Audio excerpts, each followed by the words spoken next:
Sale வந்துருச்சுங்க. அதனால நம்ம சாய் ஃபர்னிச்சர்ல சோஃபாஸ் எல்லாத்துலயுமே பாத்தீங்கன்னா ஸ்பெஷல் ஆஃபர் கொடுத்துட்டு இருக்கோங்க. இந்த சோஃபாவோட ஸ்பெஷல் என்னன்னு சொல்லி கேட்டீங்கன்னா சிட்டிங் ஃபுல்லாவே பாக்கெட்டட் ஸ்ப்ரிங்ங்க. பேக்ல வந்து ரெக்ரான் வச்சு நம்ம 3 லேயர்ல பண்ணி கொடுத்துருக்கோம். உங்களுக்கு ஹிப்புக்கு வந்து பாத்தீங்கன்னா நல்ல சப்போர்ட்டா இருக்குங்க.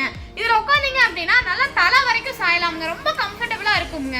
நம்ம கிட்ட எக்கச்சக்கமான கலர்ஸ் வந்து அவைலபிள் இருக்குதுங்க. எல்லாமே ஹை குவாலிட்டியான கிளாத் தான் நம்ம போட்டுட்டு இருக்கோம். மீட்டர் 300 இருக்கிற கிளாத் தான் நம்ம போடுறோங்க. உங்களுக்கு அந்த மாதிரி கிரைன்ஸ் இருக்கிற கிளாத் வேண்டாம் அப்படின்னீங்கன்னா இந்த மாதிரி பிளைனா இருக்கிற கிளாத்ல நீங்க எது வேணாலும் செலக்ட் பண்ணி டபுள் கலர் வேணும்னாலும் சரி சிங்கிள் கலர் வேணும்னாலும் சரி செலக்ட் பண்ணி எடுத்துக்கலாங்க. இந்த சோஃபாஸ் எல்லாமே பாத்தீங்கன்னா வெறும் 30,000 ரூபாய்க்கு நம்ம ஆஃபர்ல கொடுத்துட்டு இருக்கோம்ங்க. இந்த சோஃபாஸ் பாத்தீங்கன்னா நல்ல ஹை டென்சிட்டி ஃபோம் வச்ச சோஃபாஸ் தான் நம்ம கொடுத்துருக்கோம்ங்க. இந்த மாதிரி ஹை லக்ஸரியான குஷன் சோஃபாஸ் வாங்கணும் அப்படின்னா நம்ம சாய் ஃபர்னிச்சருக்கு வாங்க. நம்ம Sai furniture Prozone mall back side கோயம்புத்தூர்ல இருக்குதுங்க. ஆல் ஓவர் தமிழ்நாடு பஜாஜ் ஃபினான்ஸும் அவைலபிள் இருக்குதுங்க.